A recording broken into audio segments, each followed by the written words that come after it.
Oi pessoal, tudo bem? Vamos dar início então a mais uma aula do nosso módulo online.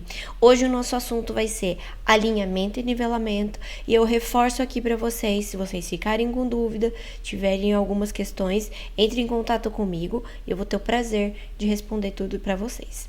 E aí, a gente vai falar hoje do alinhamento e nivelamento, que é basicamente o que todo mundo acha que é fazer ortodontia, principalmente os nossos pacientes. Pacientes, eles tenha certeza que acabou o alinhamento e nivelamento, o tratamento acabou, certo?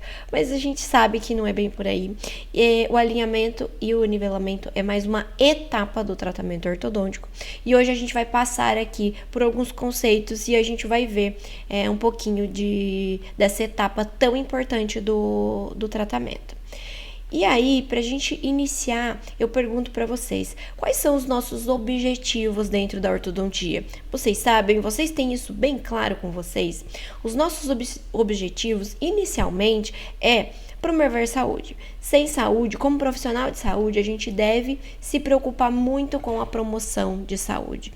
Não, de nada adianta os meus pacientes terem os dentes alinhados, nivelados, lindos e cheios de cárie, uma periodontite muito forte, muito intensa. Então, nós, como profissionais, a gente tem que estar atento todo o tratamento sobre a condição de saúde bucal do nosso paciente e sobre o tratamento que eu estou promovendo para ele. Vai trazer saúde bucal para ele ao longo prazo? Como que a gente pode exemplificar? Às vezes a gente quer fazer um caso de uma compensação, de um caso que seria cirúrgico, mas o paciente não quer operar e você quer ajudar esse paciente e melhorar alguma coisa, fazer uma compensação. Será que a longo prazo o periodonto, as estruturas bucais dele vão estar ok? Se eu fizer essa compensação, eu vou estar levando o dente para uma condição de saúde bucal a longo prazo? Eu não vou estar colocando o dente próximo demais de tábua óssea, propiciando retrações gengivais. Então, tudo isso a gente tem que levar em conta quando a gente opta por fazer esse tratamento para o nosso paciente. E, principalmente pacientes adolescentes, crianças, os pais, eles deixam as crianças aqui para ser atendidos, os adolescentes, e eles têm a certeza de que na cabeça deles, ou que é a verdade, o filho dele tá passando no dentista todo mês.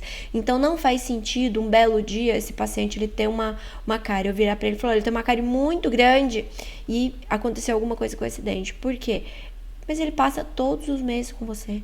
Ele tá indo todo mês. Você não viu isso, doutor? Então nós, como profissionais ortodontistas, temos que avaliar clinicamente todo mês o nosso paciente.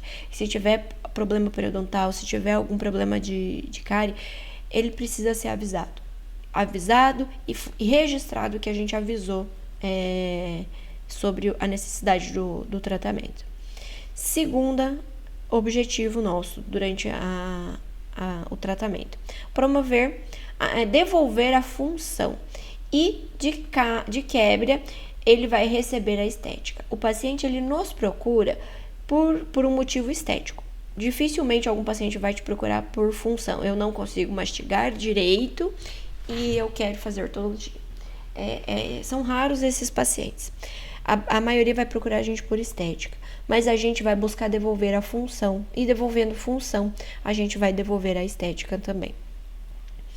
E como parâmetros, né, como metas, como algo que a gente observa para alcançar, para poder ter isso como um objetivo final de tratamento, como eu deveria deixar a oclusão final do meu paciente, a gente vai ter aí as 6 chaves de oclusão, que vocês já conhecem, e que elas vão servir de metas terapêuticas. Nem sempre a gente vai conseguir, em todos os casos, todas as 6 chaves, porém, ela é como uma meta a ser perseguida. Algo que, eu vou conseguir, eu preciso obter isso, e aí eu vou fazer isso no plano de tratamento, ter isso como um objetivo. Ela vai nos guiar a uma conclusão geral aí do tratamento para o nosso paciente, certo? E aí, a gente volta àquela questão de como os dentes eles se movimentam. Você sabe como os dentes se movimentam? O que eu preciso para o dente movimentar? Quais são os três três fatores principais para o dente movimentar. Se eu souber isso, eu entendi ortodontia.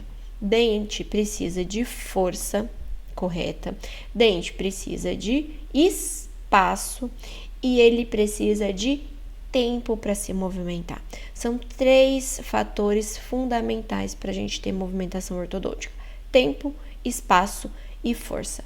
Se eu não tiver um dos três ao longo do tratamento, o movimento não vai acontecer. Para a gente relembrar um pouquinho de alguns termos aqui, a gente vai falar um pouco rapidamente sobre as 6 chaves de oclusão. A gente vai alinhar as nomenclaturas aqui. Vocês já tiveram uma aula, ou se não tiveram, vão ter uma aula específica sobre 6 chaves de oclusão de Andrews. Aqui eu vou repassar por cima um pouquinho delas para a gente poder entender a dinâmica da aula. As 6 chaves de oclusão, elas vão representar a oclusão normal na odontologia. Andrews, quando em 1972, ele fez uma pesquisa com 120 modelos. Esses 120 modelos nunca passaram por tratamento ortodôntico prévio. E aí ele avaliou, ele descreveu as características de uma oclusão ideal, baseados em características semelhantes que esses modelos que nunca foram tratados ortodonticamente, eles tinham. E ele classificou 6 principais itens, tá? Desses modelos, que eles eram comuns em todos os modelos, e aí a partir disso ele entendeu, para ter uma oclusão ideal funcionalmente, os dentes, né, eles precisam ter essas 6 seguintes características, perdão. E vai ser uma guia, ele vai nos servir como uma guia de finalização adequada do tratamento. Mas como eu falei, nem todos os tratamentos ortodônticos a gente vai conseguir obter as 6 chaves de oclusão.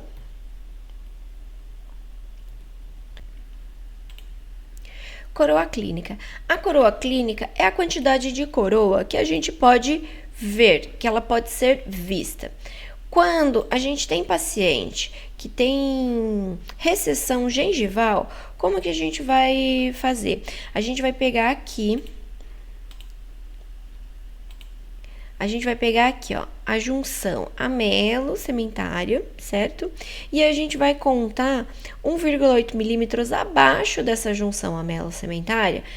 Tudo que for abaixo disso, a gente vai considerar coroa clínica. Quando a gente tem um paciente que tem a parte gengival saudável, essa junção amelo-sementária, ela vai estar coberta pela gengiva. Então, tudo que a gente vê vai ser coroa clínica. Se esse paciente ele tem uma recessão, a gente vai considerar coroa clínica 1,8 milímetros abaixo dessa junção, tá? Quando a gente fala de eixo vestibular da coroa clínica e ponto EV e angulação das coroas. Então, quando eu tenho o meu eixo EVCC, que é o eixo vestibular da coroa clínica, ela vai ser essa linha vermelhinha aqui, que vai dividir esse tracejado aqui, ó, que vai dividir a coroa em 2 porções no sentido mésio-distal. Então, esse eixo a gente traça para nos guiar para fazer a colagem dos nossos acessórios. O ponto EV, ele vai ser o centro, ele vai dividir a coroa clínica ao meio, no sentido mésio-distal e no sentido cervico-oclusal. Quando a gente fala de angulação de coroa, a gente sempre está falando no sentido mésio-distal, dessa inclinação aqui do ângulo formado pelo eixo vestibular da coroa clínica com uma linha, que é uma linha imaginária, que vai ser, se a gente vai ter o plano oclusal aqui, vai ter uma linha imaginária no sentido vertical, que ela vai cortar perpendicularmente o meu plano oclusal, e aí esse ângulo formado entre essa linha e o EVCC, ele vai me dar a minha angulação de coroa.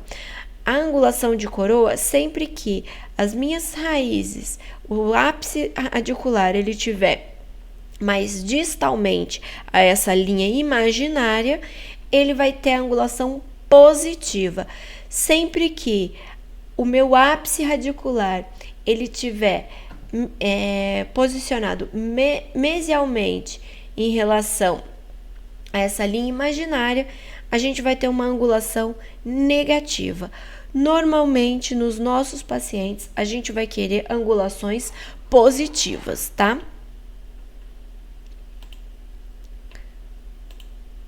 Quando a gente fala de inclinação, aí a gente já está falando no sentido vestíbulo lingual.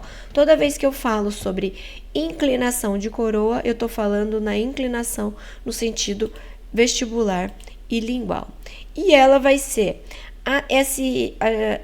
eu vou ter a mesma linha imaginária que vai cortar o meu plano oclusal e ela vai tangenciar a face vestibular aqui da minha coroa com a linha do EVCC. Esse ângulo formado por essas duas linhas do EVCC e a linha vertical aqui, perpendicular ao plano oclusal, ela vai me dar a minha inclinação da minha coroa. Sempre que a minha coroa ela estiver posicionada a minha raiz estiver posicionada mais para lingual, esse ângulo ele vai estar mais positivo. Sempre quando eu tenho uma raiz mais vestibularizada, esse ângulo ele vai ser negativo. Então, quando o ângulo ele tiver essa linha, ela tiver mais lingualizada em relação à linha vertical, eu vou ter uma angulação positiva. Se a linha ela tiver mais vestibularizada em relação a essa linha vertical aqui, o meu ângulo será negativo. Então, só para vocês entenderem bem, sempre que eu tiver a configuração da minha coroa, onde a minha coroa estiver mais para vestibular e a minha raiz estiver mais para lingual, eu tenho uma inclinação positiva. Quando eu tenho uma configuração assim, onde a minha coroa está mais lingualizada e a minha raiz mais vestibularizada, eu vou ter uma inclinação negativa. Muitas vezes a gente chama isso de torque, vocês podem ouvir a palavra torque. Porém, torque nada mais é do que a torção que a gente vai fazer no fio para movimentar as raízes e as coroas nesse sentido vestíbulo lingual, tá? E aí a gente vai para nossa primeira chave de oclusão, que seria a relação entre os arcos, interarcos. Para a gente ter uma estabilidade na hora da oclusão dos nossos primeiros molares permanentes, eles vão ter que ocluir em três pontos de contatos evidentes. Quando a gente olha classificação de Engel, a gente sempre olha a posição do molar, mas em um ponto só. Mas para que a chave 1 aconteça, eu preciso ter apenas 3 pontos, pelo menos 3 pontos com contatos evidentes para que isso ocorra. Se eu não tenho algum ponto desses 3 em contato, provavelmente eu vou ter um giro no meu dente e isso já vai criar uma relação em cadeia e aí vai tirar esses meus dentes da chave 1 de oclusão, porque esse engrenamento inicial ele precisa estar perfeito. Então, o primeiro ponto de contato aqui que a gente vai ter evidente vai ser na cúspide mesiovestibular do meu primeiro molar superior, ocluindo aqui, ó, no sulco entre a cúspide mesiovestibular e a cúspide mediana do primeiro molar inferior. Esse pontinho aqui é o pontinho que vocês olham lá na chave de Engel para falar que o paciente está em classe 1. Porém, além desse ponto, a gente vai ter mais 2 pontos para que a chave 1 de Andrews ela aconteça. Vamos lá. O segundo ponto.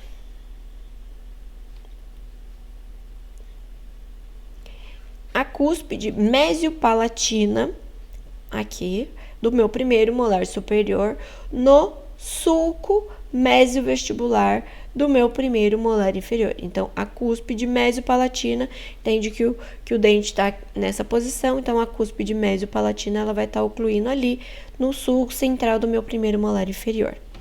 E o último ponto seria a minha crista marginal aqui, ó, a crista marginal distal do meu primeiro molar superior, ocluindo com aqui, ó, a crista marginal mesial do meu primeiro molar inferior, certo?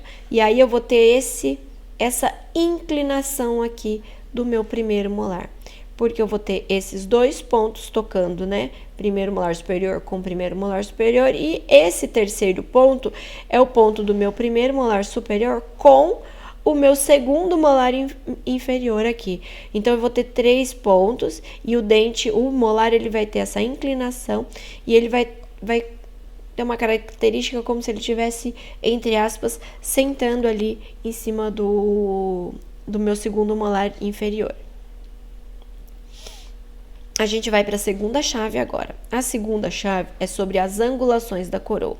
Angulações a gente já viu no outro slide, que é essa relação no sentido mesiodistal das coroas dos dentes. A porção cervical de cada coroa, ela sempre vai se encontrar mais distal em relação à sua porção oclusal. Então, aqui, ó. Então, eu tenho a minha porção oclusal da minha coroa, eu tenho a minha porção cervical da minha coroa, e aqui eu tenho o meu ápice aqui. Eu sempre vou ter essa relação onde a minha região cervical da minha coroa e o ápice da minha coroa, da minha raiz, eles vão estar mais distais em relação à minha porção oclusal da minha coroa. Lembra quando a gente falou no outro slide sobre essa linha aqui do plano oclusal, a linha vertical aqui que vai cortar o plano oclusal perpendicularmente, e aí eu vou ter o ângulo aqui EVCC formando em relação a essa linha vertical, ela sempre vai ser positiva. Então, o ápice ele sempre vai estar mais distalmente posicionado em relação a essa linha vertical aí, perpendicular ao plano oclusal, tá? Quando eu tenho essa angulação negativa, tá vendo que as raízes elas ficam mais mesializadas, as coroas, elas ficam mais distalizadas, e aí não acontece o encaixe perfeito. Muitas vezes você está tentando fechar um diastema e não está conseguindo, porque foi feita uma colagem errada dos seus acessórios, as suas raízes, elas estão anguladas para mesial e não para distal, e aí você está tendo dificuldade de fechar o diastema. Se acontecer algo semelhante, você pode fazer uma periapical, reavaliar se essas raízes elas não estão bem dispostas e fazer ou a reposicionamento do acessório ou uma dobra para poder jogar a raiz para distal e assim conseguir fazer o fechamento correto aqui do diastema nessa região. A terceira chave vai ser a inclinação da coroa. Andrews fala que a inclinação da coroa, ela vai ser o seguinte: a gente sempre vai ter incisivos inclinados positivamente em relação àquela perpendicular com o plano oclusal que a gente viu, e os dentes posteriores na arcada superior, todos eles vão ter uma leve inclinação negativa, e no inferior, todos os dentes eles vão ter essa inclinação negativa, e sendo que nos incisivos inferiores ela é um pouco menos negativa e ela vai aumentando progressivamente. Então, aqui seria 0, menos 5, menos 14, menos 22. Conforme a gente vai caminhando para a região posterior, os dentes eles vão tendo essa inclinação de raiz para vestibular e coroa para lingual maior, tá? Então, aqui, ó, vendo aqui, ó, a inclinação, vocês conseguem perceber a inclinação dos dentes. Então, os incisivos, eles são mais vestibularizados, assim, então eles têm angulações positivas, os incisivos superiores, do 12 até o 22, então o 12, o 11, o 21, o 22, inclinações positivas. A partir de canino, as coroas, elas vão inclinar mais para lingual e elas vão ter inclinações negativas. E na arcada inferior, todas as inclinações são negativas.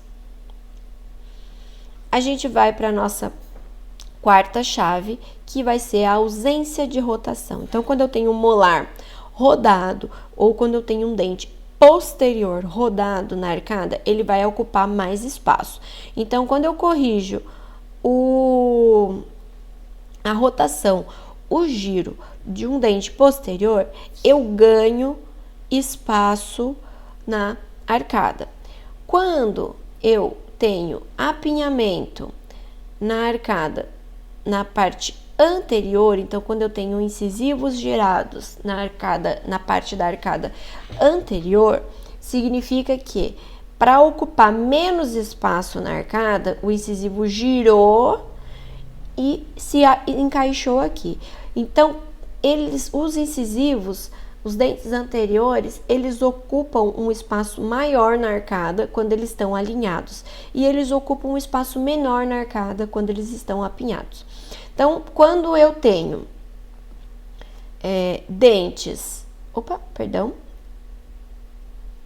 Quando eu tenho dentes posteriores girados, eu sei que quando eu corrigir, eu vou ganhar espaço. Quando eu tenho dentes anteriores girados e apinhados, eu sei que eu não tenho espaço, que eu vou ter que conseguir espaço para eles, tá?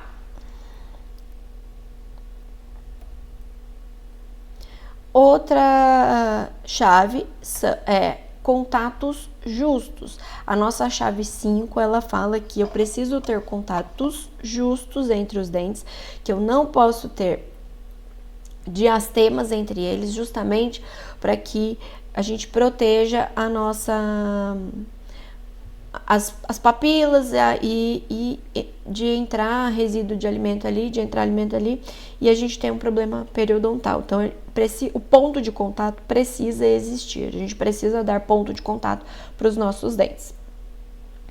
E muitas vezes, quando a gente tem todos os dentes engrenados na região posterior, pode acontecer de eu ter pequenos diastemas. E esses diastemas, eles não vão poder ser fechados simplesmente colocando elástico. Por quê? Porque se eu fechar, eu vou tirar o dente da chave. Então, quando eu tenho alguns problemas onde eu tenho um engrenamento bom na região posterior, mas eu tenho diastema na região anterior, isso me mostra que eu tenho uma discrepância de tamanho de dentes da região anterior.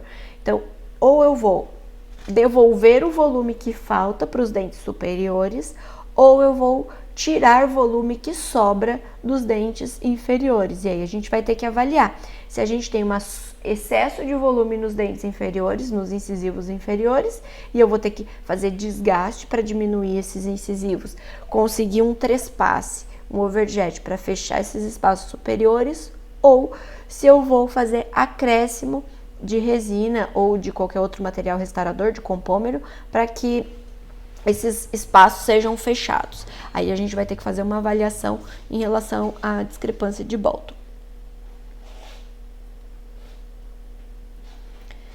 E com relação à curva de Spee. Curva de Spee, ela não pode estar muito acentuada, ela tem que estar plana para que a gente consiga um alinhamento e nivelamento correto. Quando eu termino o meu alinhamento e o meu nivelamento, eu preciso ter a curva de Spee planificada. Porque se eu não tiver a curva de Spee planificada, eu não vou conseguir trabalhar o meu sagital. Eu não vou conseguir trabalhar o anteroposterior. Para eu usar um elástico de classe 2 aqui, ou para eu conseguir colocar esse canino em classe 1, eu preciso ter algo que a gente chama de trespasse. E com essa curva de SP aqui acentuada e essa curva de SP aqui superior revertida, a gente não consegue encaixar esse canino aqui em classe 1. O que a gente precisa fazer? A gente precisa nivelar as curvas. As curvas, elas precisam se apresentar planas para que a gente consiga o devido encaixe. Ó, tá vendo aqui, ó, que ela tá muito curvada, Essa curva, ela precisa ser mais plana, tanto a superior quanto a inferior. E isso é algo que a gente precisa finalizar antes de começar a trabalhar com o sagital, que é o anteroposterior. A gente precisa terminar a fase de alinhamento e nivelamento com as curvas de SP corrigidas, planificadas. Então, aqui a gente tem uma grande acentuação aqui, ó, dessa curva de SP. Aqui a gente tem uma curva de SP bem revertida. Vendo aqui, ó. Então, aqui eu tenho outro exemplo, uma curva de SP revertida e a inferior acentuada. Quando a gente nivela as curvas, a gente corrige o problema da mordida profunda. Tá vendo a inclinação desse meu incisivo aqui? Tá vendo que essa inclinação aqui, ó, ela tá negativa, provavelmente, porque o meu incisivo, a coroa do meu incisivo, ela está mais lingualizada. Quando eu corrijo o torque, quando eu corrijo essa inclinação, eu consigo também nivelar minha curva de SP. E aí a gente inicia propriamente a fase de alinhamento e nivelamento. Alinhamento são movimentos dentários no sentido horizontal e no sentido vertical, com o objetivo de levar os meus dentes a uma posição mais harmoniosa dentro da base óssea. Alinhamento vai ser sempre no sentido horizontal, o nivelamento ele sempre vai ser no sentido vertical. Todos os movimentos, eles vão acontecer simultaneamente e concomitantemente. Então, vai alinhar e nivelar, acaba acontecendo tudo ao mesmo tempo, tá? Ela vai ser a nossa primeira fase ativa após o tratamento ortodôntico. Primeira fase ativa por quê? Porque antes dessa fase você já começou o tratamento ortodôntico, você já está fazendo o planejamento do caso, você já está fazendo o diagnóstico, isso tudo já é tratamento que você já começou. Porém, colou os acessórios, colou os brackets, passou o fio, você já está alinhando e nivelando. Então, já está acontecendo coisas que pode ser que você queira que aconteça e pode ser que você não queira que aconteça. E o objetivo principal dessa fase é a gente conseguir um posicionamento adequado e ideal das coroas, para que em seguida a gente faça a correção axial dessas raízes. Então, quando a gente vai fazer o alinhamento e nivelamento de coroas, a gente vai usar arcos superelásticos, fios de calibre redondo, e aí para a gente posicionar as raízes, a gente vai ter que fazer o quê?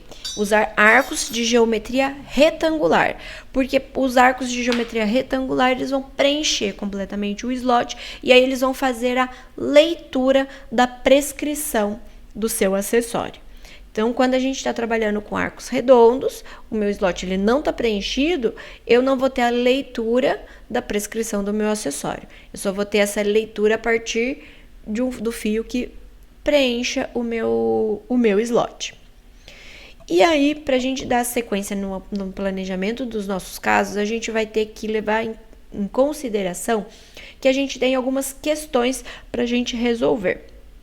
E, primeiro, a gente precisa resolver uma questão transversal. Então, se eu tenho problemas transversais, eu preciso definir como eu vou resolver esses problemas. Se vai ser expansão, disjunção, se eu tenho mordida cruzada, eu preciso definir como essa mordida vai ser corrigida.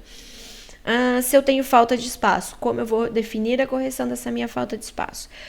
As questões de vertical e, na sequência, as questões sagitais. Então, é assim que a gente usa como uma ordem de prioridade para a gente fazer as nossas correções, tá? Problemas transversais. Se eu tenho uma mordida cruzada, eu preciso definir como eu vou fazer a correção dessa mordida cruzada. Neste caso, foi usado um IRAX para corrigir a mordida cruzada e associado a uma expansão rápida de maxila, porque o paciente ele já tinha passado do surto de crescimento. Mas eu poderia fazer uma expansão dentoalveolar também? Poderia. Eu tenho que definir como eu vou fazer o descruzamento da minha mordida.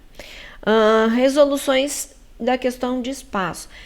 Como eu vou resolver as questões de espaço? Neste caso, eu vou optar por uma extração. Pode ser que tenha caso que eu resolva a falta de espaço proclinando os meus dentes. Se eu tenho apinhamento, eu não tenho espaço. Então, como eu vou resolver dessa vez? Eu vou proclinar os meus dentes, eu vou vestibularizar os meus dentes, eu vou conseguir fazer expansão ali e eu vou conseguir encaixá-los no lugar. Ok. Nesse caso, eu vou ter que fazer extração. Ok, você precisa definir como você vai fazer esse tratamento, como você vai solucionar os problemas de falta de espaço. Nesse caso, optou-se por fazer extração. Como eu vou definir os meus problemas, como eu vou resolver os meus problemas verticais? Você viu que nesse caso, além do problema vertical da mordida aberta, ele tinha um problema transversal, que era a mordida cruzada. Como que eu vou fechar essa mordida aberta aqui se eu tenho uma mordida cruzada? Então, prioridade, resolver o transversal, depois resolver o vertical e aí depois entrar com a questão sagital, que seria anteroposterior. Então, aqui, como que definiu que ia corrigir isso? Extruindo o dente anterior ou intruindo o dente posterior. Nesse caso, optou-se por intruir dentes posteriores para poder fazer o fechamento da mordida anterior. E aí, depois, a gente passa para as questões sagitais, que são as questões anteroposteriores. Então, como que eu vou corrigir essa classe 3 aqui? Vou usar mini implante, vou usar elástico, enfim. Aí eu resolvendo a minha mordida cruzada, eu vou definir como eu vou resolver o meu problema anteroposterior. Tanto de classe 3 quanto o de classe 2. Então, aqui eu tinha uma classe 2, mordida aberta, definiu-se que fazer intrusão aqui, posterior, e elástico de classe 2, distalização, para poder fazer a correção da mordida e diminuição aqui do overjet. Então, a gente põe metas ali de como que a gente vai definir para a gente organizar e fazer o nosso diagnóstico, o nosso planejamento de uma maneira mais assertiva. E aí, eu vou passar pro alinhamento e nivelamento, que é dispor os meus dentes, né, numa posição apropriada no arco, de uma maneira harmoniosa no sentido horizontal. Então, sempre que eu alinho meu dente no sentido horizontal, eu estou alinhando. E aí, se eu não tenho espaço para poder movimentar o dente, eu preciso de tempo, espaço e força, o dente ele vai caminhar para onde ele tem espaço. Então, ele vai caminhar para o formato do arco que você colocou. Então, se eu coloquei um arco de um jeito aqui, ele vai se deformar aqui no apinhamento e aí ele vai caminhar os dentes caminharão em sentido ao desenho do arco que a gente colocou. Pode ser tanto do arco quanto também do alinhador. Então, o dente ele vai seguir o desenho do alinhador também para poder alinhar da mesma forma com que ele segue o desenho do arco para ele poder alinhar. Segue o desenho do alinhador e segue o desenho do arco também, para poder fazer o alinhamento. O nivelamento, ele vai ser a disposição apropriada dos dentes no arco de uma maneira adequada e harmoniosa no sentido vertical. Então, sempre quando eu organizo os meus dentes no sentido vertical, eu estou nivelando eles. Então, sempre que eu tenho um desnivelamento, a gente nivela esses dentes. Então, sempre que eu tenho um desnivelamento, a gente nivela esses dentes.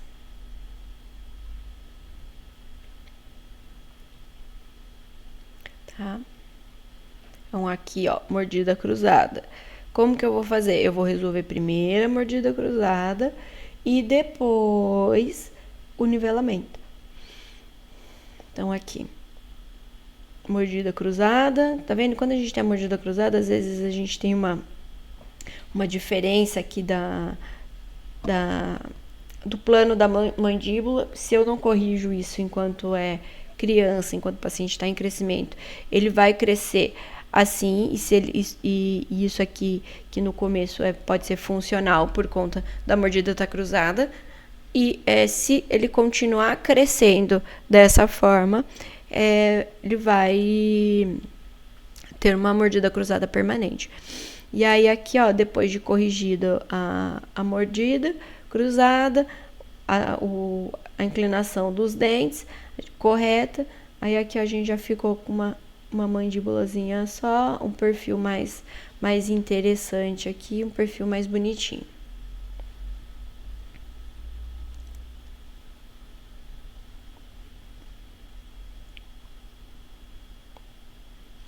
E aí a gente precisa, né, para fazer o alinhamento e nivelamento, a gente pode trabalhar com os brackets, e eles vão ter materiais diferentes, que pode ser de policarbonato ou resina, metal, cerâmico ou safira. Os slots, eles vão variar. A gente vai ter slot de 2 tamanhos, a gente vai ter slot 18, a gente vai ter slot 22. E aí a gente tem uma técnica de trabalhar com 2 tipos de slot, que é a técnica bidimensional. Então, quando eu tenho 2 slots, o 18 e o 22, eu posso colocar os slots menores na região anterior e eu posso colocar os slots maiores na região posterior, porque aí eu tenho mais folga dos fios posteriores para eu poder trabalhar, e na região anterior eu já tenho um travamento melhor, uma leitura melhor do torque, e isso me facilita o controle desse torque, que muitas vezes, quando a gente está fazendo retração, algum tipo de mecânica, a gente acaba aprofundando a mordida. Para casos que a gente tem extrações, usar essa técnica de slots menores na região anterior e slots maiores na região posterior pode ser bem interessante. A gente vai ter brackets vestibulares, brackets linguais, brackets convencionais, autoligantes.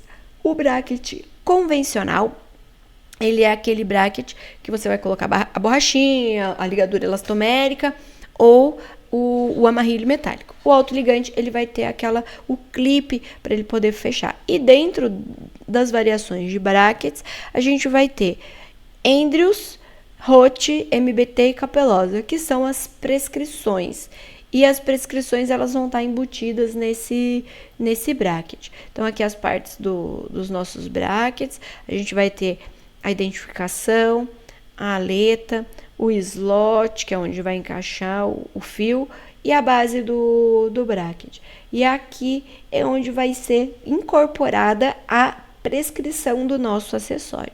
E aí a gente vai ter o autoligante, que vai ter as mesmas partes, com a diferença que ele tem um clipe adicional. Esse clipe vai fazer com que o fio fique travado ali dentro do slot, e a prescrição seja melhor lida, porque aí ele vai travar o fio ali, o bracket ele vai ficar preenchendo totalmente o slot, e aí ele vai ter uma facilidade para poder ler a prescrição. Materiais de brackets, a gente vai ter, então, metálicos, cerâmicos com metálicos, porque o clipe, né, do autoligado SLI, ele é metálico, para ele poder ter esse deslocamento e ele ser interativo, ele funcionar como uma mola. A gente vai ter os cerâmicos e a gente vai ter os de policarbonato também.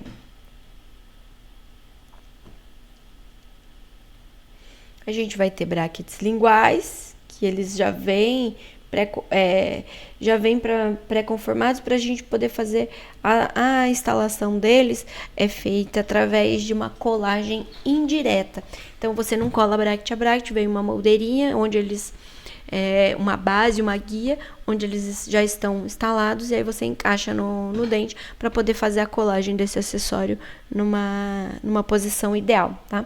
Mas hoje com os alinhadores, o custo para tratar com ortodontia lingual, ele acaba que quando a gente compara com os alinhadores, vale muito mais a pena pela facilidade da técnica, de tudo, o paciente fazer o alinhador e dificilmente hoje a gente tem um profissional que trabalha com ortodontia lingual.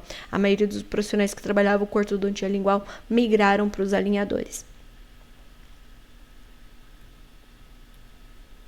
E aí a gente volta a falar das prescrições, que são parâmetros que a gente vai incorporar nos nossos acessórios, nos nossos brackets, para poder levar o dente posicionado para a posição que a gente deseja. Antes de Andrews, não existia prescrição. Os brackets, eles eram, a gente chama de edgewise. Edgewise, eles não tinham angulações. Quem fazia os movimentos dos dentes eram os ortodontistas que faziam as dobras e aí encaixavam no bracket e aí sim fazia o movimento. A partir de Andrews, quando ele desenvolveu as 6 chaves de oclusão, ele entendeu para onde o dente tem que ir. Ele falou: vou criar um aparelho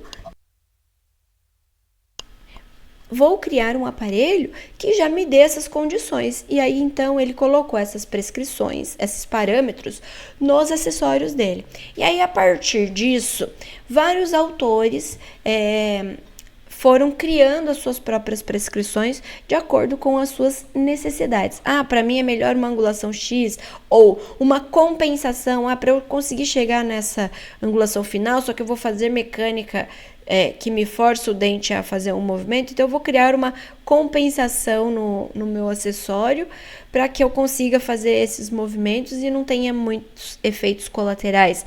Então a gente tem aí opções de Roth, MBT, Capelosa, Alexander, Ricketts, Damon, que são prescrições diferentes. Então sempre quando você vai iniciar um tratamento de um paciente que ele veio de outro profissional e ele está com o aparelho, é importante a gente identificar que tipo de bracket ele está usando, que tipo de prescrição para que você não tenha surpresas no meio do caminho. Então, aqui a gente tem as prescrições, certo? Então, eu tenho prescrições diferentes aqui. Então, aqui eu tenho prescrição aqui, Edgewise, certo? O dente é o mesmo dente. Então, na prescrição Edgewise, o dente ele vai ficar nessa angulação, se eu não fizer dobra no fio. No Andrews, vai ficar nessa angulação, se eu não fizer nada, só deixar a leitura acontecer. Roth, nessa angulação. E MBT é uma angulação mais vestibularizada ali, uma inclinação. Nesse sentido, o vestíbulo lingual, a gente fala de inclinação, certo?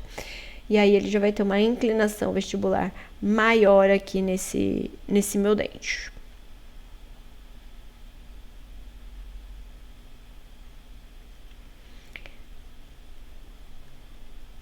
E no sentido mesio-lingual também, de angulação dessa minha coroa, a gente vai ter angulações diferentes dependendo da prescrição. Então, se eu tenho Andrews, Roth e MBT com relação a essa inclinação do canino, aí eu vou ter uma inclinação diferente também.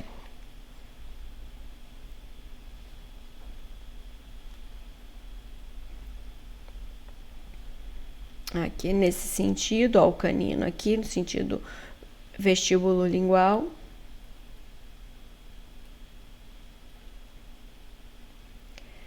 E essas inclinações, elas estarão aqui, ó, na base do bracket. Então, o edgewise é reto.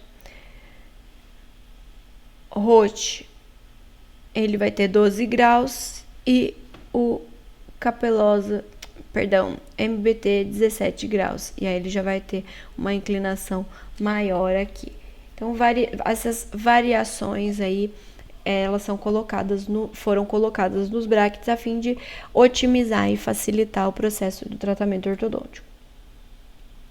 Porém, quando a gente não tinha isso, a gente tinha que fazer dobras de insets, offsets e desvios caudais para que o dente ele ficasse na posição correta ao longo do tratamento. Quando a gente não tinha brackets que faziam isso, era o ortodontista que fazia. Então, a gente tem dobras de primeira ordem, que são todas as dobras que a gente faz no sentido horizontal, a gente vai considerar uma dobra de primeira ordem. O inset, que é levar o canino um pouco mais para lingual, a face vestibular não do canino, levar essa face vestibular do lateral um pouco mais para lingual, para que a face lingual dos dentes, elas fiquem alinhadas. Por conta do volume de esmalte na região anterior aqui de canino central e lateral, a gente vai ter um inset aqui desse lateral. Ele vai ficar posicionado um pouquinho mais para dentro. E a gente vai ter o offset aqui do molar. E a gente vai ter o desvio caudal aqui do meu último molar aqui, que é essa inclinação do fio para lingual, para poder posicionar certinho o meu segundo molar na arcada. Essas dobras de primeira ordem, que são esses insets, offsets e desvio caudais, eles já vêm embutidos nos nossos acessórios. A gente vai ter dobras de segunda ordem, que são dobras feitas no sentido vertical. Então, eu tenho que fazer um omega loop, eu tenho que fazer uma angulação caudal, eu tenho que fazer uma curva de SPI no meu arco para fazer uma compensação de curva de SPI. Então, se eu tenho uma curva de SPI acentuada aqui, ó, eu quero nivelar, o que eu faço? Eu faço uma curva de SPI revertida, eu encaixo essa curva aqui. O que essa parte de cima vai fazer com os meus pré-molares? Vai extruir. O que essa parte aqui posterior vai fazer com os meus molares? Vai intruir. O que essa parte aqui vai fazer com os meus dentes anteriores? Vai intruir. Então, vai intruir molares e anteriores e vai extruir pré-molares. E aí, vai nivelar a minha curva de SPI. Então, essas dobras que a gente faz, essas ativações que a gente faz no arco, sempre no sentido vertical, a gente chama de dobra de segunda ordem, tá? Esse ômegazinho aqui que a gente faz tá no sentido vertical. Ela é uma dobra de segunda ordem. A gente pode ter uma dobra de intrusão. Então, se eu tô no meu incisivo aqui inferior, eu quero intruir, eu faço uma dobra de intrusão para poder encaixar o fio dentro do acessório e ele movimentar. Então, lembre-se, o dente ele sempre vai para onde o fio está.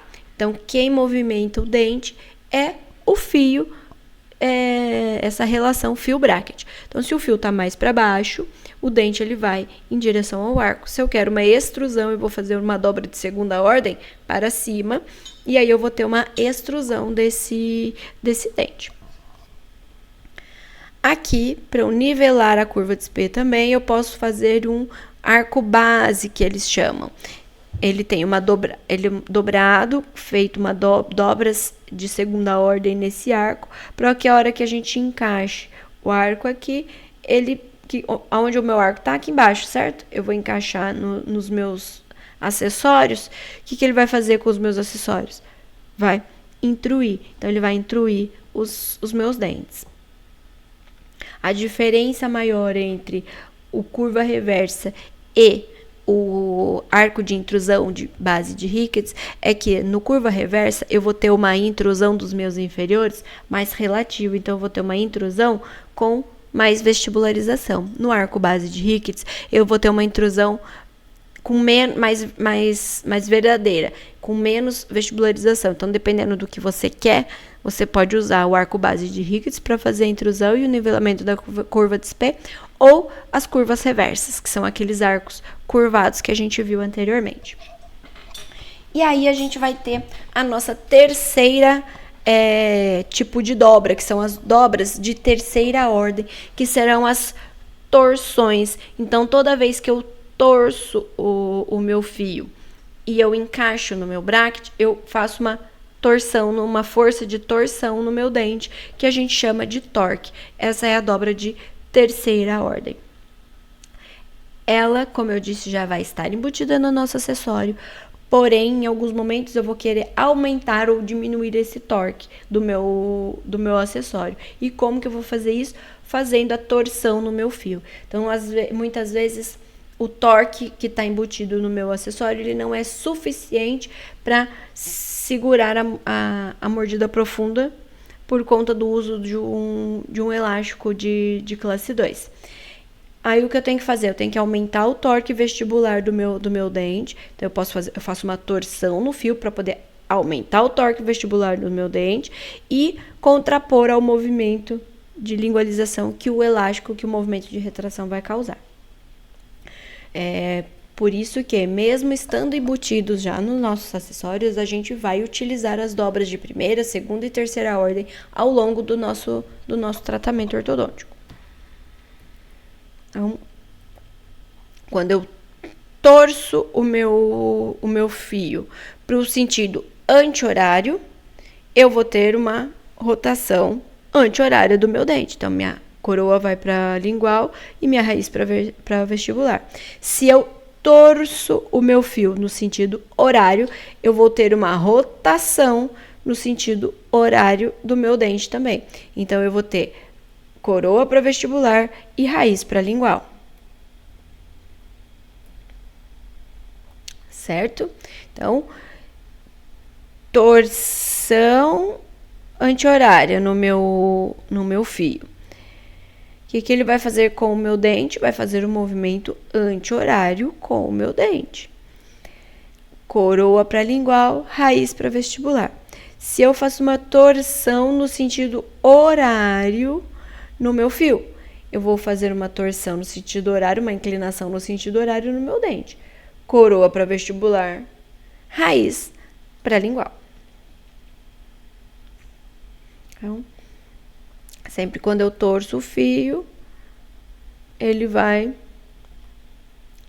movimentar o meu dente.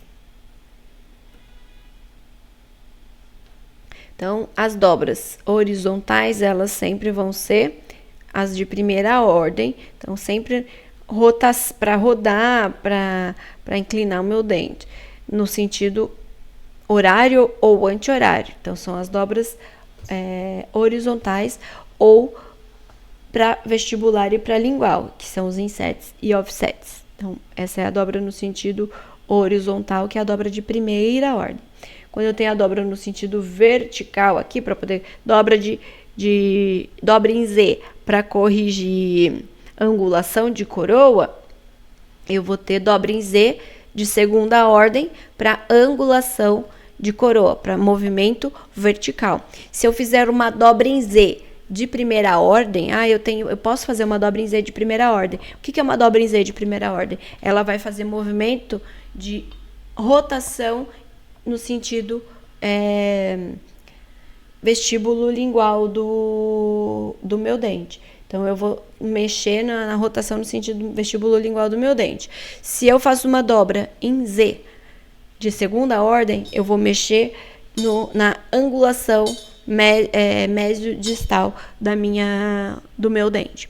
E aí, se eu faço uma dobra de terceira ordem, eu estou fazendo um torque. Estou fazendo uma torção no fio para fazer movimentos vestibular de coroa ou lingual de coroa, ou vestibular de raiz ou lingual de raiz. Sempre que alguém falar, faça um torque nesse dente vestibular, você pode perguntar, Se você tiver dúvida, você quer torque vestibular de coroa ou você quer um torque vestibular de raiz?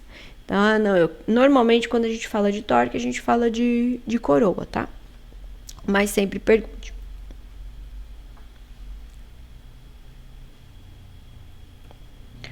Os nossos tubos, eles já vão ter embutidos também, tá vendo que ele tem desenho aqui, ó, diferente? O tubo superior, ele sempre vai ser mais largo na saída do fio e mais estreito na entrada do fio. Mais estreito na entrada do fio, mais largo na saída do fio, que vai ser esse posicionamento desse acessório aí, que vai ser o desvio caudal, que a gente já falou quando a gente estava fazendo dobra de primeira ordem. Então, existe uma prescrição, um ajuste que a gente vai ter que fazer no nosso arco, no nosso fio, que ele já vem embutido no meu bracket. Então, se você tiver na dúvida se o tubo é superior ou inferior, faça isso. Olha ele por oclusal. Se ele tiver dois tamanhos de entradas, né, a entrada menor e a saída maior, ele é superior. Se ele for retangular, se ele tiver esse desenho retangular, ele é inferior.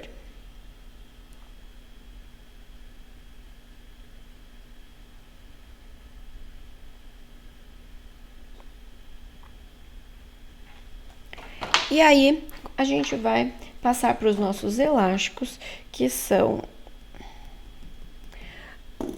acessórios que vão nos auxiliar durante o tratamento. Eles vão ser confeccionados em látex ou em silicone e eles vão ser fornecidos de diversos tamanhos e com aplicações diferentes. E os elásticos a gente vai ter uma aula específica só deles, mas já adiantando, a gente vai ter eles em silicone para quem é alérgico ao látex, e ao látex esse elástico ele vão ter tamanhos variados que a gente vai utilizar para mecânicas variadas. Se eu vou utilizar ele numa mecânica vertical aqui, ele vai ter um tamanho. A gente vai poder usar tamanhos menores. Se eu tiver elásticos para uma mecânica antero-posterior aqui, eu vou usar elásticos maiores. Vai depender muito da força que eu quero fazer, da mecânica que eu vou fazer. Para eu definir qual elástico que eu vou escolher, eu vou usar a distância entre os dois pontos, a força que eu quero, e aí eu vou definir por meio de um tensiômetro qual o melhor elástico que eu vou escolher para aquele momento. E eu vou ter os elásticos que a gente vai utilizar também em aparelhos extrabucais. Os elásticos em bengalinha ou em modulares, que eles vão ser utilizados para fazer para prender o fio no bracket, fazer a união de fio no acessório. A gente pode usar as bengalinhas, né, as borrachinhas ligaduras elastoméricas, que elas podem vir ou em bengalinhas ou em módulos individuais. A gente vai ter os elásticos em corrente, que eles vão servir para a gente fechar os espaços ou fazer algum tipo de retração. A gente vai ter molas. A mola ela pode ser confeccionada em aço ou em naitai, e ela vai poder ser fechada ou aberta. Isso vai variar a nossa aplicação. A mola aberta ela vai ser utilizada para a gente abrir espaços aqui, tá vendo? Abrir espaços. Ela vai ficar dentro do fio ortodôntico e ela vai ser utilizada para a gente poder abrir espaços entre os dentes. Então, se eu não tenho espaço, a mola é uma forma da gente fazer essa abertura de espaço. A mola fechada, ela pode ser utilizada para retração ou tracionar, fazer algum tipo de tracionamento de dente. A gente vai ter a mola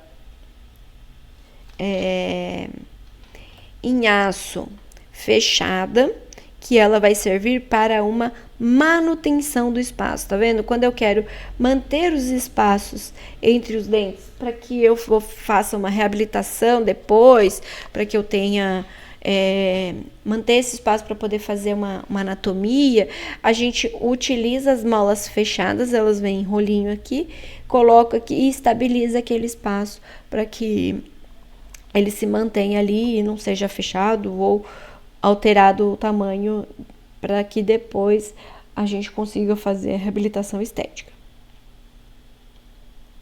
A gente vai ter os amarrilhos metálicos individuais, eles vão fazer a união fio e bracket. Ele, com relação às ligaduras elastoméricas, eles vão ter uma melhor higienização, um atrito mais baixo, uma deformação mais baixa e um risco mais baixo de soltar. Então, quando a gente fala de alinhamento e nivelamento, o amarrilho metálico, ele seria muito mais interessante do que a ligadura elastomérica durante a fase de alinhamento e nivelamento. E a única desvantagem é que ele acaba demorando um pouquinho mais para você colocar. Mas você ganha muito mais em eficiência aí durante o tratamento. Eles vão ter 3 tipos de espessura, o 0,20, o 0,25 e o 0,30. O 0,20 ele acaba quebrando um pouquinho mais, ele é mais fácil de manipular, mas ele fratura mais fácil também. O 0,30 ele é um elástico mais pesado, ele tem um pouquinho mais, um fio um pouquinho mais firme, então para colocar em brackets mais delicados, em superfícies menores, às vezes ela pode ser um pouco mais dificultada. O 25 ele acaba sendo mais versátil, por ele ter uma certa maleabilidade e uma resistência, então você consegue usar ele tanto para fazer um amarrilho conjugado, unir 2 dentes, ou para fazer um amarrilho individual ali. Então, o amarrilho individual, a gente vai ter esses 3 tamanhos, e aí ele vai servir para a gente prender o nosso fio no nosso bracket. Os botões, eles também vão nos auxiliar durante as mecânicas, principalmente para fazer binário, para usar algum tipo de elástico. Eles têm variações, a gente pode encontrá-los metálicos, de solda ou de colagem, para você soldar numa banda ou em algum aparelho. Ele vai ter metálico ou cerâmico, e aí vai nos auxiliar na mecânica de tracionamento. Então, quando eu quero tracionar um canino, por exemplo, ou um dente incluso, eu coloco um botão que tem essa correntinha. Esse botão com essa correntinha, ele vai me ajudar na hora de fazer o tracionamento. Então, quando eu tenho dentes que eu preciso tracionar, eu posso usar o botão com a correntinha, colo, o cirurgião abre, a gente cola o botão no dente, o cirurgião fecha e a correntinha fica para fora, e a gente vai tracionando esse dente em direção ao arco. Outro acessório que a gente vai ter vai ser o Bite Turbo ou o Stop Guia. Ele vai ser um batente que a gente vai colocar na região anterior ali, para que permita a oclusão apenas dos incisivos inferiores. E aí a gente vai ter espaço entre os dentes posteriores para que seja feita extrusão dos dentes, nivelamento de curva de espelho e um tratamento de sobremordida profunda.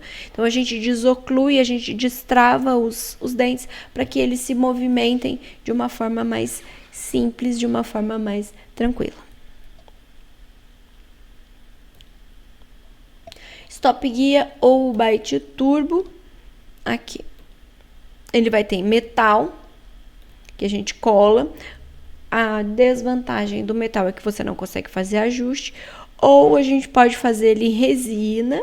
Existem uns moldezinhos em resina que a gente pode utilizar para poder fazer o Bite Turbo.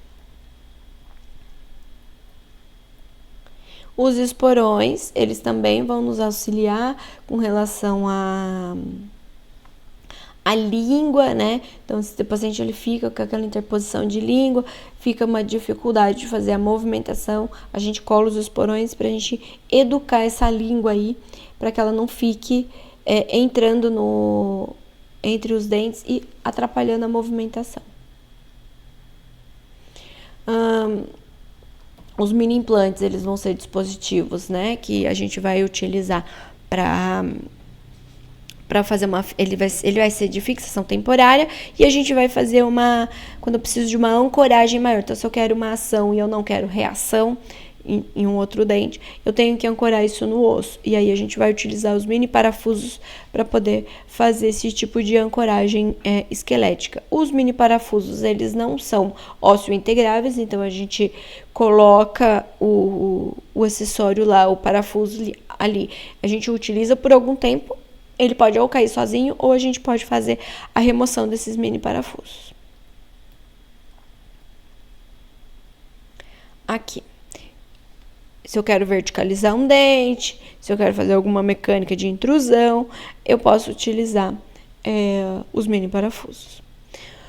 Os ganchinhos bola, ganchos, stops e cursores. O ganchinho bola, ele serve pra gente colocar no fio. O stopzinho a gente coloca no fio para que esse fio não corra, para que a gente trave esse fio e aí a gente mantém esse fio travado ali. Ou a gente coloca ganchos para que o paciente ele consiga usar elástico. Os cursores são acessórios que vão ajudar a gente na hora de fazer uma distalização de um dente. E aí, para a gente movimentar os nossos dentes efetivamente, a gente precisa ter uma associação de forças equilibradas para que a movimentação aconteça.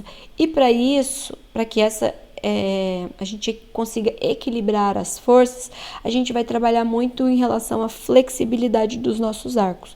A ideia é que no começo, quando eu tenho dentes muito desalinhados, né? Eu tenho desnivelamentos muito grandes, eu vou causar uma distorção maior no meu arco.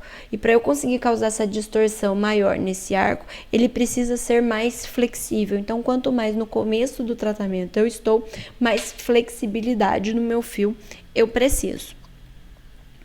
E no começo, antigamente, quando a gente não tinha a opção das ligas de Naitá e termoativado, eram utilizados apenas fios de aço. Como que o ortodontista ele lidava com isso, né? Ele fazia-se muitas trocas dos fios, porque o fio ele perdia a capacidade dele muito rápido, e eram feitas muitas dobras nesses fios também, porque para aumentar a flexibilidade do fio, a gente vai ver lá na frente, para eu conseguir aumentar, uma das formas de eu trabalhar na flexibilidade do meu fio é incorporar dobras. Então, quanto mais distâncias, né, quanto mais fio eu tenho entre dois pontos, mais flexível ele fica. E para eu conseguir incorporar fio entre dois pontos, uma grande quantidade de fio entre dois pontos, era feito dobras e alças para que isso fosse possível. Então, em 91, a partir de 96, a gente já começa a ter fios de memória, e aí a gente vai ter ligas diferentes. Então, o Burston, ele em 81, ele descreveu a era da ortodontia de módulo variável. Por que módulo variável? Porque você poderia trabalhar com fios diferentes para aplicar forças diferentes. Então, a variação das ligas, né, dos fios e de calibres semelhantes, elas vão trazer diferentes flexibilidades e diferentes proporções carga-deflexão, que vai fazer com que a gente consiga trabalhar com forças diferentes, mais leves no começo e mais pesadas no final, para que o movimento, o dente ele se movimente de uma maneira mais interessante. E que maneira mais interessante? A gente quer sempre ter forças leves e contínuas para possuir uma força que possua uma magnitude suficiente para induzir o ligamento periodontal sem exceder essa pressão no capilar, sem causar isquemia, sem fazer com que o capilar ele colabe, sem causar isquemia na região, para que a movimentação ela seja mais tranquila. Quando eu tenho força pesada, a gente vai promover áreas de hialinização e reabsorções minantes, que é o que a gente não quer. A gente, força pesada faz com com que o dente se movimente de uma forma menos sadia e causando mais reabsorção. Antigamente, o tratamento, quando era feito o tratamento ortodôntico, aceitava-se algum tipo de reabsorção de raiz, porque não tinha outra forma de ser feito. Acabava se aplicando forças mais pesadas do que se deveriam. Hoje, com todos os tipos de ligas que a gente tem e aparelhos que a gente tem, a gente não pode mais aceitar reabsorções radiculares, porque hoje a gente consegue trabalhar com forças muito leves ao longo do nosso tratamento. E aí, a gente vai trabalhar nessa relação carga-deflexão. A carga ela vai ser a força aplicada sobre o nosso fio ortodôntico. A tensão vai ser a carga sofrida pelo fio dividida pela sua área. Então, a tensão vai ser a carga dividida pela área. Isso nada mais é que, se eu tenho 100 gramas de força, uma carga de 100 gramas na área da raiz do meu incisivo, certo? Eu tenho uma área pequena, a raiz do meu incisivo é pequena, então eu tenho 100 gramas de força incidindo em cima dessa área. Eu vou ter uma tensão muito maior do que se eu tiver 100 gramas de força incidindo na lateral, na face mesial do meu incisivo. Quando eu tenho 100 gramas de força incidindo na face mesial do meu incisivo, eu vou ter uma área de contato maior, certo? Então, a minha tensão em cima do meu incisivo, quando eu aplico uma força no sentido mésio-distal, ela vai ser menor do que a tensão quando eu aplico 100 gramas de força no sentido da intrusão. Tá bom? Se vocês ficarem com dúvidas com relação a isso, vocês me procurem, tá? E aí a gente vai ter um limite de elasticidade. O que é esse limite?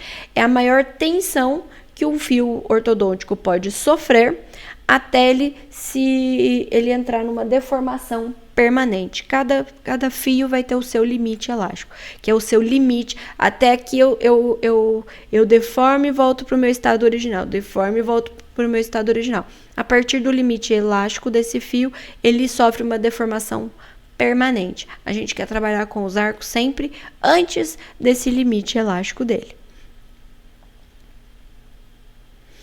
A deflexão do arco vai ser a mudança dele, conformacional dele, sem que ele altere as suas propriedades. Então, toda vez que eu faço uma deflexão no meu arco, eu estou fazendo uma deformação temporária, que vai ser essas forças exercidas respeitando o limite. Que limite? O limite elástico do meu fio. Então, a quantidade de força aplicada em cima do meu fio vai causar uma deformação. Essa força, então, ela vai sendo acumulada e liberada. Quando a força que causa essa deformação para, o fio volta ao seu estado natural.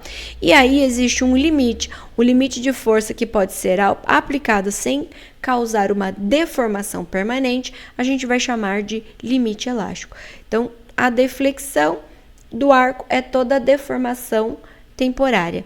E a partir do momento que eu ultrapasso a quantidade de força aplicada nessa deflexão, ela ultrapassa o limite desse fio, o limite elástico, eu passo a ter uma deformação permanente desse meu arco e não mais uma deformação temporária.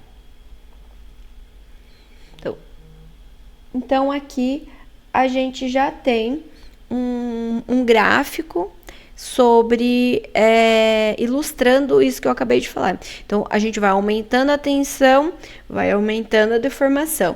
Então, nesse regime elástico, o meu fio está sofrendo uma deflexão, uma deformação permanente. A partir desse limite elástico, ele começa a sofrer uma deformação permanente. Então, antes disso, ele está defletindo, deformação temporária.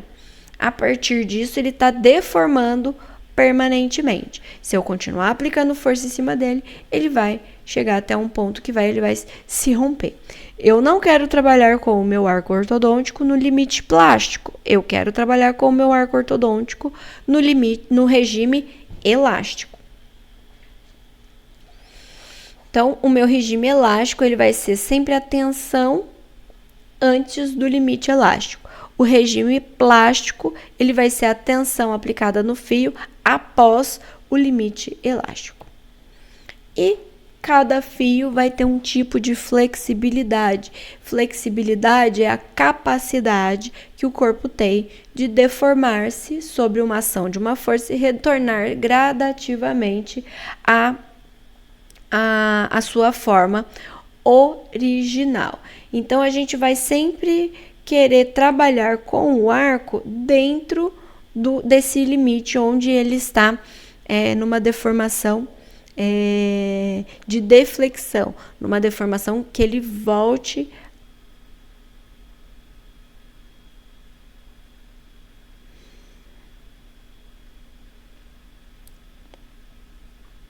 e aí, a partir do limite de flexibilidade, esse meu arco ele vai sofrer uma deformação permanente, certo? Então, o fio ele deforma e aí ele volta. A gente sempre quer trabalhar com os meus arcos mais flexíveis, né, que tem essa capacidade de deformação e retornar ao ponto original dele, maior, mais flexíveis o possível no começo do tratamento e mais rígidos possíveis ao final do tratamento. E como que a gente pode trabalhar na flexibilidade desses fios ortodônticos? Existem alguns fatores que podem influenciar. Então, eu posso trabalhar na quantidade de flexibilidade quando eu trabalho com a quantidade de fio, trabalho com espessuras diferentes de fio ou trabalho com ligas, tipos de ligas diferentes do meu arco. Isso vai fazer com que eu trabalhe na flexibilidade do meu arco ortodôntico, tá?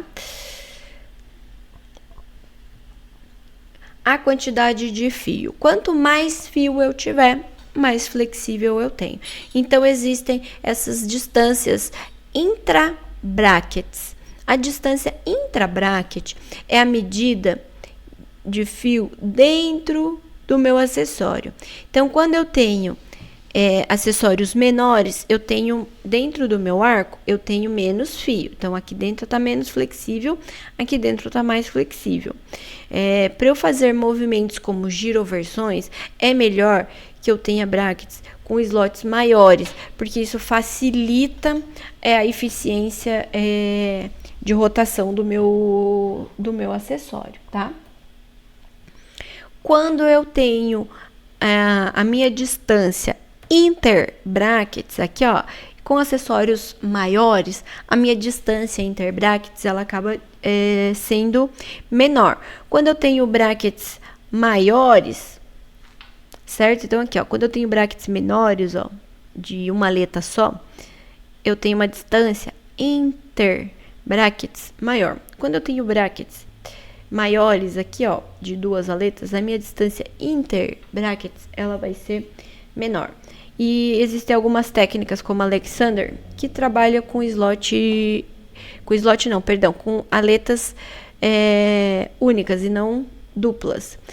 Para que e aqui ele tem uma distância interbrackets maior.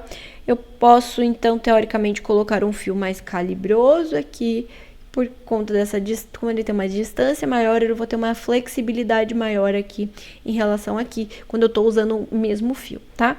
Mas, quando a gente fala de rotação do acessório, a gente consegue girar melhor um dente quando eu tenho brackets de corpo duplo. E hoje eu não preciso trabalhar só na espessura do meu fio. Então, eu consigo colocar um fio mais espesso aqui, desde que eu trabalhe com uma outra flexibilidade do meu fio. Eu posso fazer uma dobra ou eu posso trabalhar com uma liga super flexível. Hoje a gente tem tecnologia de ligas super flexíveis, então eu não preciso me preocupar muito em trabalhar com brackets de aleta de corpo único. Eu posso tranquilamente trabalhar com brackets de aleta de corpo duplo. Então, quando a gente compara a distância intrabrackets e interbrackets. Intrabracket é a distância dentro do bracket. Interbracket é a distância entre um bracket e outro. Quando eu faço dobras e alças, o que eu estou fazendo no meu fio? Eu estou incorporando flexibilidade nele. Então, se eu tenho um fio X e uma distância X entre dois brackets, eu quero trabalhar na flexibilidade. Uma das formas de fazer isso, eu quero trabalhar com fio de aço, mas eu preciso de um pouco de flexibilidade. Uma das formas de fazer isso é fazendo dobras e alças para incorporar uma maior quantidade de fio entre um bracket e outro. Então, toda vez que eu aqui uma dobra em L, eu tenho dobras simples, eu tenho vários tipos de dobras. A técnica de bag faz várias alças, a técnica meal, várias alças, para que consiga incorporar já logo de cara fios mais calibrosos de aço, preenchendo todos os slots, lendo todos os torques e com uma certa flexibilidade aqui para poder conseguir fazer o encaixe desses arcos. Por isso eram colocados nessa técnica aplicada esse tipo de dobra e alça. Então, quando eu quero trabalhar, não preciso fazer com arco inteiro, mas eu posso usar pequenas alças para fazer alguns ajustes unitários em dentes. Então, esse artigo é do Meirelles, então, mordida cruzada, precisou fazer um ajuste na altura aqui dos molares inferiores, aí foi feita uma dobrinha aqui, para que esse ajuste da alça, ele fosse, facilitasse a correção da altura dos dentes ali. Formato de caixa, a gente tem para poder corrigir a rotação e o tracionamento dos caninos. A gente vai ter essa alça Omega Loop quando eu quero trabalhar muito com relação a domínio do perímetro do arco. Então, se eu quero trabalhar com controle do perímetro do arco, vestibularização ou diminuição do perímetro do arco, a gente faz essas alças Omega Loop para que a gente consiga fazer o controle melhor do perímetro do meu arco. Então, eu tenho Omega Loop aqui, eu tenho 3 tipos. Eu tenho o ômega justo, eu tenho o ômega longo e eu tenho o ômega curto. Então, se eu quero diminuir o perímetro do meu arco, eu uso um ou outro. Quando eu tenho arcos de Naitai, porque no começo a gente vai usar arcos de Naitai, a gente não vai usar arcos de aço. Então, como que eu faço para me ajudar no controle sagital? Eu posso trabalhar com ganchinhos e na saída do meu tubo, na mesial do meu tubo ali, e aí eu trabalhar nesse controle sagital. Então, se eu faço um arco justo, isto é, se eu ponho um gancho aqui, bola, na entrada do meu tubo, deixo ele preso aqui justo, mantenho justo o meu gancho que está travado no meu fio e o meu tubo, durante o alinhamento e nivelamento, eu consigo ter o controle, eu posso manter o perímetro do arco. Eu não permito que esse dente caminhe para vestibular, porque ele está mais travado aqui na região posterior. Se eu quero diminuir o perímetro, se eu tenho um dente vestibularizado, eu já quero começar a diminuir esse perímetro desse arco, diminuir a vestibularização, o que eu posso fazer? Eu já posso colocar um arco curto. O que é o arco curto? Eu coloco o gancho 1 milímetro à frente da entrada do meu tubo, travo esse gancho lá, deixo ele travadinho, como quase que soldado ali, o gancho não pode correr pelo arco, ele tem que ficar fixado. Eu ponho uma mola, um elástico, para que esse gancho ele vá de encontro ao tubo, e quando esse gancho vai de encontro ao tubo, ele leva o fio e ele faz uma lingualização do meu dente. Então, ele é movimento de pêndulo na região anterior, tá? Não é torque. O dente, ele pendula. E aí, quando eu quero projetar meus incisivos, eu lanço mão do arco longo. Eu pego o gancho, eu coloco meio milímetro desse gancho, eu travo ele no fio, de forma que ele fique 0,5 milímetros, né, meio milímetros distalmente da entrada do meu tubo, e a hora que eu for encaixar o meu fio nesse tubo, ele vai jogar o meu arco ortodôntico para vestibular. Jogando o meu arco ortodôntico para vestibular, automaticamente o meu incisivo ele também vestibulariza um pouco. E aí eu consigo projetar um pouco mais os meus incisivos. Numa classe 3, por exemplo, que eu já quero, ou quando eu tenho uma classe 2 divisão segunda aqui, que eu quero projetar meus incisivos para eu criar o overjet, para poder depois trabalhar com a mecânica antero-posterior, eu posso lançar mão do arco longo. Que aí eu projeto, eu inclino o meu incisivo para vestibular. E a coordenação transversal. Toda vez que eu faço uma dobra no meu fio, eu preciso olhar ele nesse sentido e ver que ele tá, um lado ele tá do mesmo lado que o outro. Eu não posso ter um lado do arco para cima, outro lado do arco para baixo. Eles precisam estar bem coordenados, tá? Outra forma da gente trabalhar na espessura, na flexibilidade do meu fio, é na espessura. Então, quanto mais calibre redondinho, menos ele fica preso nas paredes do meu slot, mais flexível ele acaba sendo. Quanto mais quadrado e mais grosso o meu arco, menos maleabilidade, menos flexibilidade eu tenho. Então, eu do redondo fininho, 0,12 ao redondo 20, ele vai aumentando a espessura e ele vai diminuindo a flexibilidade. Do quadrado para o retangular aqui, ele vai aumentando a espessura e a geometria.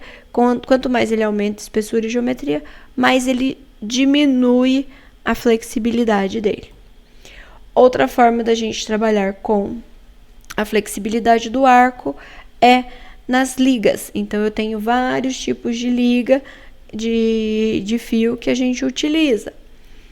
O aço, ele é o menos flexível, por isso a gente tem que incorporar dobras. Existem o arco de aço trançado, o fio de aço trançado, que é o Twist Flex. São 3 fios fininhos que eram trançados, 3 ou mais, para poder fazer o fio do início de tratamento antigamente. Precisava de um fio muito, muito, muito fininho e flexível, e antigamente usava-se o Twist Flex para isso. Hoje em dia a gente não precisa mais usar o Twist Flex para isso, a gente acaba usando ele mais como contenção, porque a gente tem outras alternativas melhores. O fio de cromo cobalto e o Giloy, eles são fios maleáveis que eles permitem dobras, porém eles têm uma flexibilidade maior e aí eles imprimem forças menores nos dentes. Então, quando eu quero fazer um arco base de Ricketts, por exemplo, eu posso usar um fio de cromo cobalto e Giloy, que ele vai entregar mais gradativamente a força em cima dos meus dentes. E ele aceita a dobra para poder fazer o movimento. O fio de TMA, ele também tem uma força intermediária entre o Naitai e o aço, então ele é mais forte que o Naitai e menos forte que o aço. E ele tem uma flexibilidade também que está associada a essa força. Então, ele é mais flexível do que o aço e menos flexível do que o Naitai. Ele tem baixa rigidez. A gente pode soldar acessório nele. E ele vai liberar 40% da força do aço e pode ser defletido o dobro. Então, o limite elástico de um fio de TMA, ele é o dobro do limite elástico do fio de aço.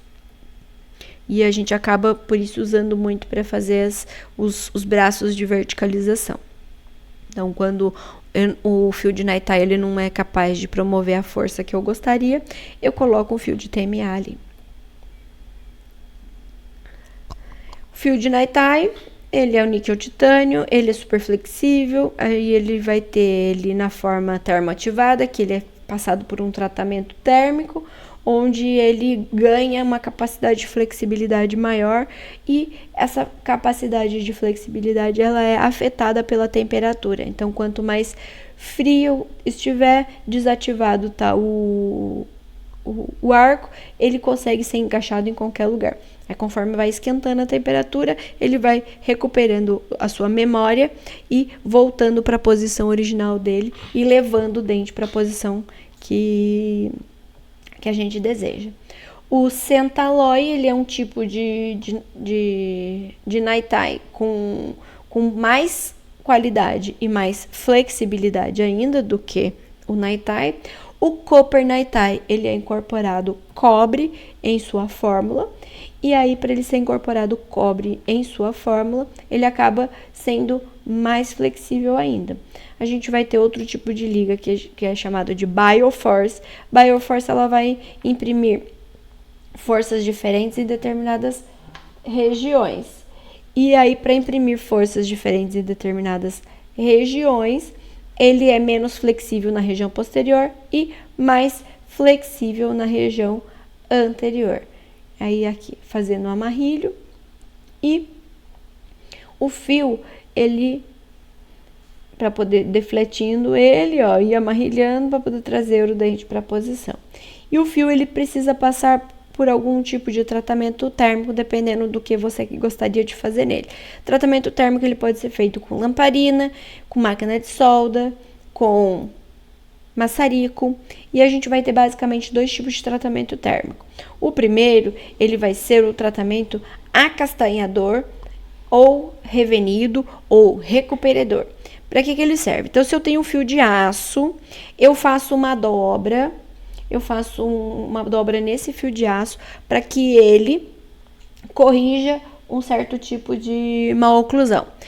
Aí, o fio de aço, ele sofre a tensão e aí as moléculas dele, elas ficam diferentes pós a tensão da dobra.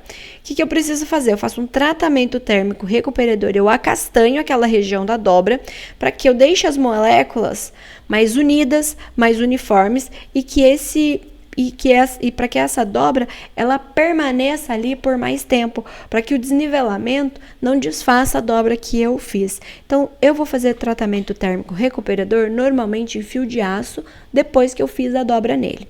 E aí eu vou ter um segundo tipo de tratamento, é o tratamento térmico amaciador, é o que vai amaciar o meu fio. Eu vou levar ele ao rubro, ou deixar ele bem azulado. Então, eu tenho um fio Naitai, e para eu dobrar esse fio Naitai permanentemente, eu preciso passar o fogo, desestruturar as moléculas, então elas vão ficar desestruturadas, e aí eu consigo fazer uma tensão, que é uma dobra permanente, e aí a partir disso, o fio onde eu fiz essa dobra permanente, ele perde totalmente a capacidade de memória. Ele fica dobrado ali, e ele mantém ali, eu não consigo ficar...